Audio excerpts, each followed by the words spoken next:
तो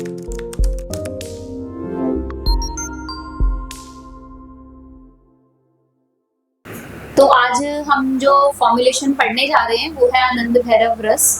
इसका जो मेन इंडिकेशन है वो आपके डाइजेस्टिव फायर पे है, ये अग्नि पे वर्क करता है, ठीक है। तो रस योग सागर में इसकी 12 वैरायटीज बताई गई हैं, बट जो मोस्ट कॉमनली यूज होती है वो हम ज्वर अतिसार में यूज करते हैं, ठीक है। तो इसके जो इंग्रेडिएंट्स हैं उसमें प्राइमरीली 5 इंग्रेडिएंट्स होते हैं: हिंगुल, वत्सनाग, टंकण, त्रिकटु और पिपली, ठीक है। और इसमें जो भावना दी जाती है वो जाम्बीर स्वरस की दी जाती है। और इसको अगर आपने किसी अनुपान के साथ देना है तो आप इसमें कुटज फलत्वक का यूज कर सकते हो, ठीक है। और इसका जो प्राइमरीली इंडिकेशन है, जैसे कि हमने बात करी, वो ज्वर अतिसार है, और उसके साथ साथ इसको आमवात में, सर्व सन्निपात में, जहाँ पे त्रिदोष इन्वॉल्वमेंट है वहां पे दिया जाता है। और इसकी डोज जो है वो 1 से 2 रत्ती सुबह शाम की डोज पे हम दे सकते हैं मेनली। जैसे कि डॉक्टर शिवानी ने भी बोला कि इसमें इंग्रेडिएंट्स हिंगुल और वत्सनाग जैसे उष्ण द्रव्य हैं, तो इसको जैसे अगर हमने किसी क्रॉनिक डिसीज में भी यूज करना है, जैसे अगर ब्लीडिंग वाला डिसऑर्डर है वो, तो वहाँ पे सोच समझ के उसको देना है, या फिर उसका प्रयोग उतने ज़्यादा क्वांटिटी में नहीं करना है, बिल्कुल मिनिमल डोज से उसको देना है। अगर आपको वैसे सिम्टम मिल रहा है, जैसे ज्वर अतिसार की बात हुई, तो मेरे क्लिनिकल एक्सपीरियंस है कि जैसे एक क्रॉनिक टाइफाइड का पेशेंट था, उसका सिर्फ फीवर रहता था, उसको बीच बीच में कभी लूज मोशन आते थे, तो वो क्रॉनिक डिसीज था, उसका मतलब साल में 1 या 2 बार उसको टाइफाइड आ ही जाता। उसको मैंने मतलब 2-3 महीने के लिए 1 की डोज में ये चालू रखा था, और साथ में अपना डायरोप्लान सिरप जो है वो अगर उसको लूज मोशन या वैसा कुछ आता है तो वो रखा था साथ में, तो उससे वो बहुत अच्छे से उसको वो फीवर नहीं आया था उस ईयर के लिए, और वो अच्छे से रिकवर भी हुआ उससे। इसी की एक और वैरायटी जो है वो हम अगर देखें तो उसमें हमारा हिंगुल, टंकण, मरीच, पिपली है, ठीक है। और इसमें साथ में कुटज पाउडर है। तो कुटज क्या होता है? हेलोरिना एंटीडायसेंट्री का। तो जो ये वाली वैरायटी है ना, ये हमारा त्रिदोष अतिसार में काम आती है काफ़ी, और ये बल्य भी होती है। इन माय क्लिनिकल एक्सपीरियंस आनंद भैरव रस काफ़ी यूज़ मैं करता हूँ इन पेशेंट्स ऑफ IBD यूजुअली, और IBD के उस केसेस में मैं यूज़ करता हूँ जहाँ पे there is history of recurrent typhoid specially, और रिकरेंट टाइफाइड की हिस्ट्री की वजह से कोलाइटिस के चांसेस बढ़ जाते हैं, बिकॉज वो टाइफाइड को जो भी है सीधा एल्टर्स पे, हमारे मतलब कॉलोन्स पे अफेक्ट करता है, इंटेस्टाइन्स पे। तो उनके केसेस में बहुत ही अच्छे इसके रिजल्ट्स हैं। And another safe method to use it कि आप उसको कोई भी स्तंभन औषधियाँ उसके साथ में दो। जैसे हम अगर हमारी ही मेडिसिन की बात करें तो देयर इज क्लोटोप्लान सिरप है, जो bleeding already there is presence of bleeding, पर रेक्टम उनको ब्लीडिंग हो रही है, तो उसको भी हमें बैलेंस करना है। तो you have to introduce something वो पित्त शामक वाली भी रहे, जैसे कामरूद रस आप ले लो चाहे, या पित्त शामक है औषधियाँ जो भी है, पित्तपापड़ा हो गया या प्रवाल पंचामृत हो गया, ऐसे कुछ आप यूज कर लो साथ में। एंड जहाँ पे क्रोनिक अल्सरेटिव कोलाइटिस हो गया, हिस्ट्री ऑफ रिकरेंट फीवर है, और अननेसेसरी यूजेज ऑफ एंटीबायोटिक्स और अननेसेसरी यूजेज ऑफ नसेट्स जिसमें होती है, उनमें काफ़ी अच्छा यूज है। And recurrent history fever of unknown origin जिसका है, उस केसेस में मैंने देखा है, मैंने इसको दिया हुआ है आनंद भैरव रस अमृतारिष्ट और निर्गुंडी कषाय के साथ। इसमें बहुत ही अच्छा रिजल्ट्स आए हैं, within span of a week 10 days में काफ़ी अच्छा रिलीफ मिला है पेशेंट्स को। मेनली जैसे डॉक्टर शिवानी ने बोला कि ये ज्वर अतिसार में यूज होता है, बट इसकी 12 वैरायटीज होती हैं, तो वैरायटी के अकॉर्डिंग भी इनकी जो डिजीज है वो चेंज होती रहती है, किस में काम करता है।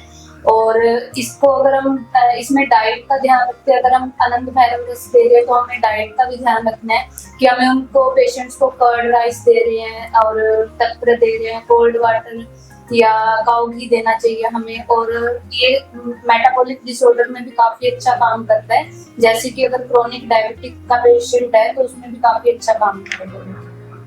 इसी की एक और वैरायटी होती है जिसमें इंग्रेडिएंट्स होते हैं त्रिकटु, वत्सनाग, टंकण, गंधक, और इसको जंबीर पिंड स्वरस के साथ भावना में देते हैं, और इसकी डोज होगी 1 गुंजा, जिसको अदरक स्वरस के अनुपान के साथ देते हैं, और इसका यूज कास और श्वास रोग में भी कर सकते हैं। मैं इसके एक और वैरायटी के बारे में बताना चाहूंगी जिसमें हम पारक, गंधक, वत्सनाग लो अदरक, मरीच और टक्कन को, दाड़ीमास्टक्स वरस को और भृंगराज की भावना देके तैयार करते हैं। इसकी डोज हम 2 घंटे यूज करते हैं और इनको हम वात कफ डिसऑर्डर और प्राणवायु डिसऑर्डर्स में यूज कर सकते हैं। इसकी एक और वेराइटी है जो थोड़ी डिफरेंट है बाकी वेराइटी से, वो इसलिए क्योंकि वो उसका जो प्रेपरेशन है वो भूधर यंत्र में होता है।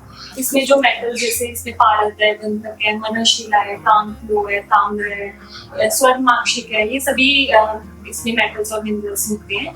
और इसमें जो अमर रस प्रधान जो द्रव्य होते हैं ना, उनकी भावना दी जाती है, जैसे अमलवेद, चांगेरी, इनकी भावना दी जाती है और उसके बाद इनका पाचन होता है भूधर यंत्र। और इसकी डोज होती है 1 माशा।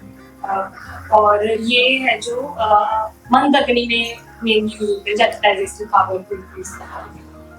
ये थोड़ा डिफरेंट है बाकी जो वेराइटीज।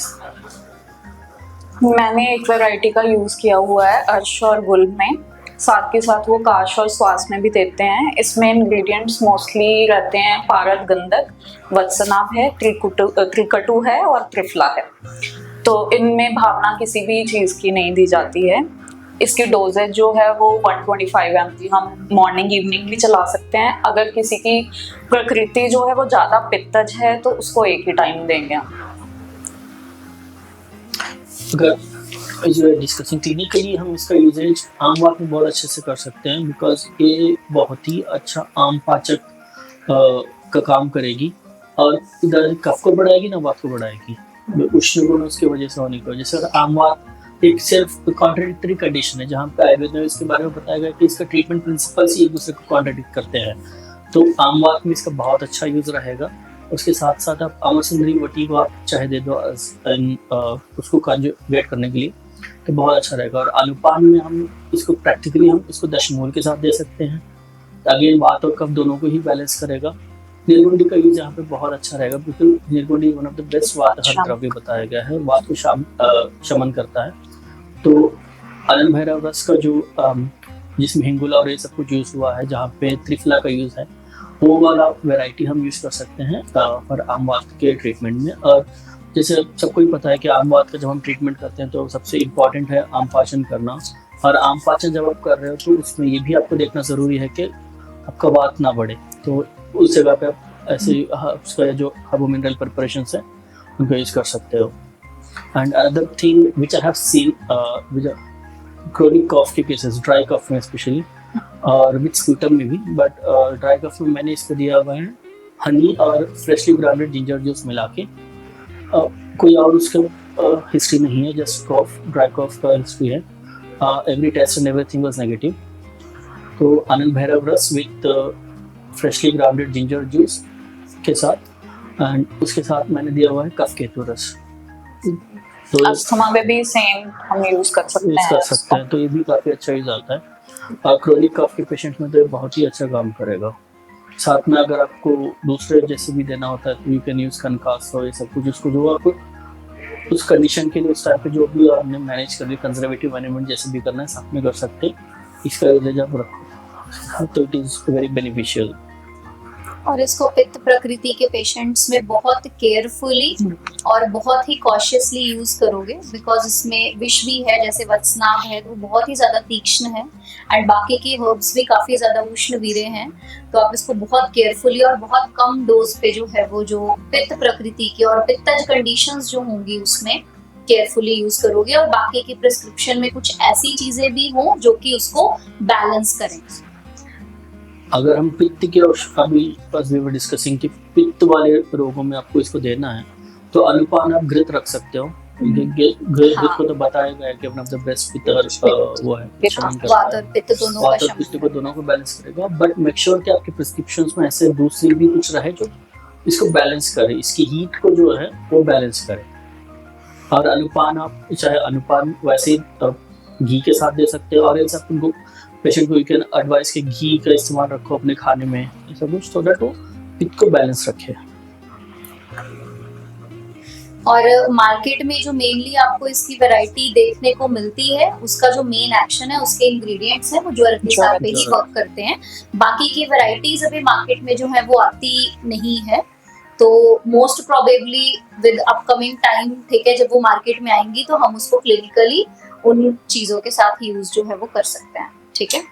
और यही जो वेराइटी अगर मार्केट में जो अवेलेबल है इसको हम अनुपान चेंज करके भी काफ़ी जगह पे यूज़ कर सकते हैं। हाँ। कि आयुर्वेद में कोई भी ड्रग हो उसका मल्टीपल बेनिफिट्स है जस्ट बाय चेंजिंग अनुपान और सहपान। तो इसको आप अनुपान चेंज कर दो, उसका आप रोगनिका चाहे जो भी हो, अगर उससे कहीं पे भी मिलता जुलता आपको मिल रहा है तो आप अनुपान चेंज कर दो, या गुड टू गो, आप यूज़ कर सकते हैं इसको। अनुपान भी उतना ही इम्पोर्टेंट है। हाँ, तो आप लोगों की युक्ति सबसे ज्यादा इम्पोर्टेंट है इस फॉर्मुलेशन को देने के टाइम पे, ठीक है। पेशेंट की विकृति प्रकृति देख के आप लोगों को ये मेडिसिन का यूज जो है वो पेशेंट में करना है, ठीक है। और आप किस पर्पज से इसको किस पेशेंट में देना चाहते हो वो आपको क्लियर होना चाहिए, ठीक है। और कितने टाइम के लिए आपको इसको देना है वो भी क्लियर होना चाहिए, ठीक है। तो उस अकॉर्डिंग आप इसका क्लिनिकली यूज करो। लिवर, किडनी, लंग्स, स्किन, दिल, पेट, घुटने, सिर, पैर या बॉडी के किसी भी पार्ट से जुड़ी हो कोई भी समस्या अभी कॉल या व्हाट्सएप करें और घर बैठे समाधान पाएं 6209123456 पर। हाँ जी, अब सब बीमारियों का इलाज है बहुत आसान। आपकी सेहत से जुड़ी हर समस्या का समाधान मिल रहा है घर बैठे। अब आप दुनिया के किसी भी कोने से टॉप प्लैनेट आयुर्वेदा एक्सपर्ट से ऑनलाइन बात करें, परामर्श लें और दवा की भी करवाएं होम डिलीवरी। हेल्थ प्रॉब्लम्स कोई भी हो, सोल्यूशन सिर्फ एक, www.planetayurveda.com। पूरे प्लैनेट की सेहत का नंबर 1 साथी।